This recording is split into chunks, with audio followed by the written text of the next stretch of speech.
आप सभी विद्वान साथी पीठासीन अधिकारियों और मतदान अधिकारियों का आज के इस प्रशिक्षण वीडियो में मैं सुनील जैन मास्टर ट्रेनर हार्दिक स्वागत अभिनंदन करता हूं। साथियों, जैसा कि आपने वीडियो का टाइटल देख लिया है, आज के इस वीडियो में हम बात कर रहे हैं कि इन चुनावों में जिला परिषद और पंचायत समिति चुनावों में हमें मॉक पोल कैसे करवाना है, मॉक पोल की प्रक्रिया क्या रहेगी, क्या सिस्टम हमें फॉलो करना है। तो लीजिए शुरू करते हैं बिना कोई टाइम वेस्ट किए आज का ये टॉपिक, मॉक पोल की प्रक्रिया। इस बार के चुनाव जिला परिषद और पंचायत समिति चुनाव 2020 में कुछ बदलाव किए हैं। हालांकि आप सभी विद्वान साथी पहले भी कई बार चुनाव कराए हैं और कराते आए हैं हम, लेकिन इस चुनाव में कुछ बदलाव किए गए हैं। जैसे कि इस बार आपको 2 मशीनें अपने पास रहेगी, 2 CU और 2 BU। तो जाहिर सी बात है कि जो नमूने का मतदान हम कराएंगे, मॉक पोल कराएंगे, वो दोनों मशीनों में हमारे को कराना है। यहाँ आप ये गलती नहीं करें कि एक मशीन में मॉक पोल करा के आप दूसरे में नहीं कराएं। तो दोनों मशीनों में आपको ये मॉक पोल कराना है। नमूने का जो मतदान है, मॉक पोल, वो चुनाव प्रारंभ होने के निश्चित समय से कम 1 घंटा पहले आपको आरंभ करना है। यहाँ आप ये भी ध्यान दें कि आप 1.25 घंटे का आप एजेंटों को समय दें, 75 मिनट पूर्व का आप समय दें। 7:30 बजे से मतदान प्रारंभ होना है, तो आप 6:15 बजे का उनको टाइम दे दें एक दिन पहले ही, ताकि वो 6:15 बजे आपके पास आ जाए। मान लीजिए किसी कारण से कोई एजेंट नहीं आता है या एक ही एजेंट आता है, तो आपको 15 मिनट उनका वेट करना है, यानी 6:30 बजे तक उनका वेट करना है। और 6:30 बजे तक भी अगर कोई नहीं आता है या एक ही एजेंट रहता है, तो आपको अपने मतदान अधिकारियों के साथ मॉक पोल की कार्यवाही को प्रारंभ कर देना है। तो साथियों, इसमें ये सारी चीजें हैं जो मैंने आपको शॉर्ट में बता दी। अब जो विशेष महत्वपूर्ण चीजें हैं वो आप ध्यान दें कि नमूने के मतदान में शामिल होने वाले अभिकर्ताओं को मतदान से पूर्व क्रमांकित टोकन जारी करना है। ये विशेष चीज है जो इस चुनाव में लागू हुई है। यानी इस बार जो भी एजेंट आपके पास आए हैं मॉक पोल के समय और आप उनको मॉक पोल में शामिल कर रहे हैं, या आपके एजेंट नहीं आए हैं या अपने मतदान अधिकारियों के द्वारा ही आप मॉक पोल कर रहे हैं, तो जिनको भी आप मतदान में शामिल कर रहे हैं उनको आपको एक टोकन जारी करना है क्रमांकित। इसके लिए आप क्या करें, सफेद कागज में छोटी छोटी पर्चियां काट कर उन पर आप नंबर लिख दें, 1 2 3 4 5 6, और वो उनको जारी कर दें। इसका उल्लेख नमूने के दोनों मतदान प्रमाण पत्रों में भी आपको करना है। जब आप दोनों मशीनों में मॉक पोल कराएंगे और उनका मॉक पोल सर्टिफिकेट बनाएंगे, तो उस मॉक पोल सर्टिफिकेट में भी आपको इन पर्चियों के क्रमांक का उल्लेख करना है। नमूने के मतदान के दौरान दोनों बैलेट यूनिट्स को, जिला परिषद वाली बैलेट यूनिट और पंचायत समिति वाली बैलेट यूनिट, दोनों को अपने अपने मतदान कक्ष में आपको रखनी है और नियंत्रण यूनिट को पीठासीन अधिकारी या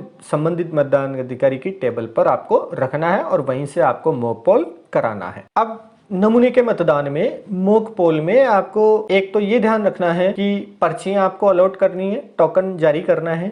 साथ ही आपको कम से कम 1 वोट प्रत्येक अभ्यर्थी को आपको देना है। यहाँ इस बार आपको वोट कितने वोट देने हैं ये कोई फिक्स आपको निर्धारित संख्या नहीं दी गई है, इसलिए आप क्या करें कि कम से कम 1 वोट प्रत्येक उम्मीदवार को दें और सबको समान, यानी 1 वोट दे रहे हैं तो सबको 1 वोट ही दें, जिसमें नोटा भी शामिल है। नोटा को भी उम्मीदवार के बराबर ही आपको मानना है। मान लीजिए आपके पास आपके क्षेत्र में 5 उम्मीदवार खड़े हैं और 1 नोटा है, तो 5 तो उम्मीदवार और 1 नोटा, 6 व्यक्ति हो गए। 6 को आप 1 वोट आप बराबर बराबर दें। तो यहाँ आपको ये ध्यान रखना है कि समान संख्या में बराबर बराबर मत आपको प्रत्येक को नोटा सहित दिए जाने हैं। अब यहाँ आप क्या करेंगे कि उन एजेंट्स को या अपने मतदान अधिकारियों को आप वो पर्चियां जारी कर दें, 1 2 3 4 5 6 की, और उनको लाइन से खड़ा कर दें। एक करके वो आते जाएंगे और वोट देते जाएंगे। इसके लिए आप अपने एक मतदान अधिकारी को वोटिंग कंपार्टमेंट में खड़ा रखें कि उक्त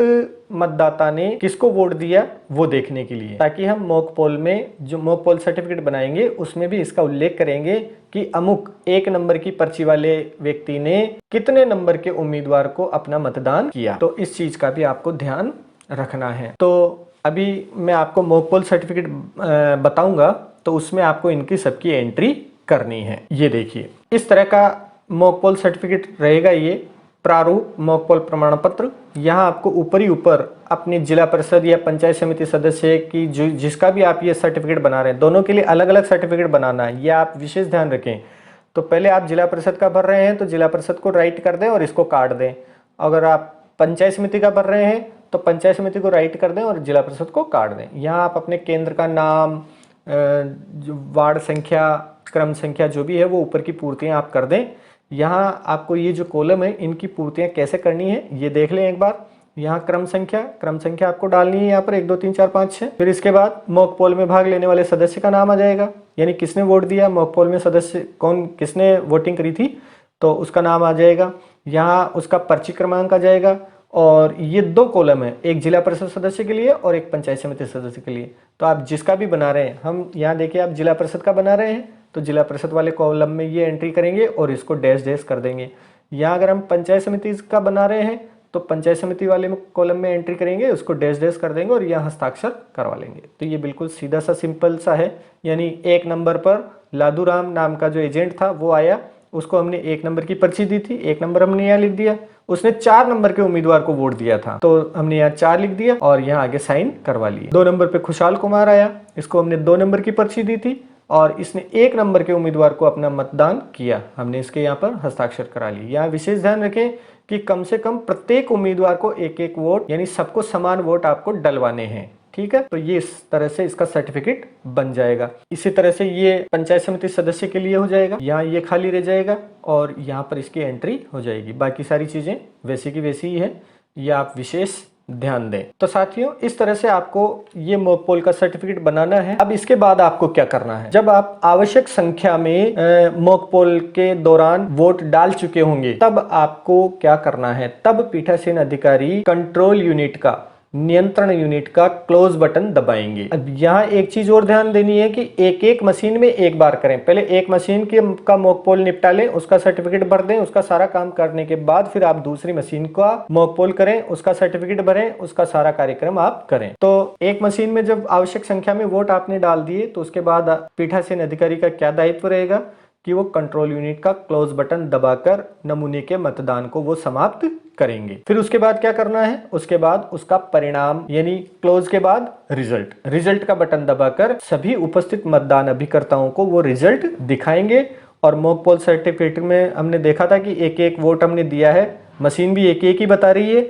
तो इस तरह से आप उपस्थित अभिकर्ताओं को संतुष्ट करेंगे। इसके बाद अब आपको यहाँ पर बहुत ही महत्वपूर्ण चीज जो है आपको ये ध्यान रखना है कि जब आपने वोट डलवा दिए, रिजल्ट भी आपने निकाल के उनको बता दिया, अब आपको यहाँ पर उसे क्लियर करना नहीं भूलना है। यानी अब आपको क्लियर का बटन दबाना है। क्लियर का बटन दबाकर उपस्थित अभिकर्ताओं को 0-0 दिखाना है कि देखिए ये मशीन जो है अब प्रत्येक उम्मीदवार को 0-0 दिखा रही है। इस तरह से आपको उनको संतुष्ट करना है। तो साथियों यहाँ आपको विशेष ध्यान देना है कि यहाँ पर क्लियर का बटन अवश्य दबाएं, भूले नहीं। अगर आप क्लियर नहीं करेंगे मशीन को तो ये जो वोट आपने मॉक पोल में डाले थे ये वोट आगे एक्चुअल पोलिंग में काउंट हो जाएंगे और फिर दिन भर आपके सामने समस्या रहेगी कि वोटों का अंतर आता रहेगा। तो इस चीज से बचने के लिए आप क्लियर का बटन दबाना नहीं भूलें। तो दोनों मशीनों को क्लियर करने के पश्चात ही पीठासीन अधिकारी मशीन को वास्तविक मतदान के लिए तैयार करेंगे। यानी जब दोनों मशीनों को आपने क्लियर कर दिया, सब कुछ कर दिया, अब फिर आपको उसको एक्चुअल पोलिंग के लिए, वास्तविक मतदान के लिए उनकी सीलिंग की कार्रवाई करनी है। साथियों नमूने के मतदान का जो प्रमाण पत्र आप तैयार करेंगे, मॉक पोल का सर्टिफिकेट, उसकी 2-2 कॉपी आप तैयार करें। 1-1 कॉपी सेक्टर ऑफिसर साहिबान जैसे ही आपके बूथ पर आते हैं पहली दफा आप उनको पकड़ा दें। 1-1 कॉपी दोनों की अलग अलग, जिला परिषद वाली अलग और पंचायत समिति वाली अलग। और 1-1 कॉपी को आप पीठासीन अधिकारी की घोषणाओं का एक प्रपत्र होता है उसके साथ उनको रखकर लिफाफे में आप रख दें। तो साथियों मैं समझता हूं कि इस वीडियो में कंप्लीट जानकारी आपको मिली होगी। मॉक पोल कैसे करवाना है, क्या क्या चीजों का आपको ध्यान रखना है, और फिर भी अगर किसी तरह का कोई डाउट आपका रहता है, किसी तरह की कोई क्वेरी आपकी बनती है तो आप कमेंट बॉक्स में कमेंट करिए। मैं निश्चित रूप से तुरंत आपके कमेंट का जवाब करूंगा ताकि आपको इलेक्शन करवाने में किसी तरह की कोई परेशानी नहीं आए। उम्मीद करता हूं वीडियो आपको अच्छा लगा होगा, तो वीडियो को लाइक करना नहीं भूलें जिससे कि हमारे को पॉजिटिव मोटिवेशन मिलता है और अच्छा काम करने का मोटिवेशन मिलता है। तो thank you so much video को प्यार देने के लिए, और चैनल को सब्सक्राइब नहीं किया है तो जरूर से आप सब्सक्राइब कर लें। मिलते हैं अगले वीडियो में नए टॉपिक के साथ, तब तक have a nice day, goodbye, जय हिंद, जय भारत।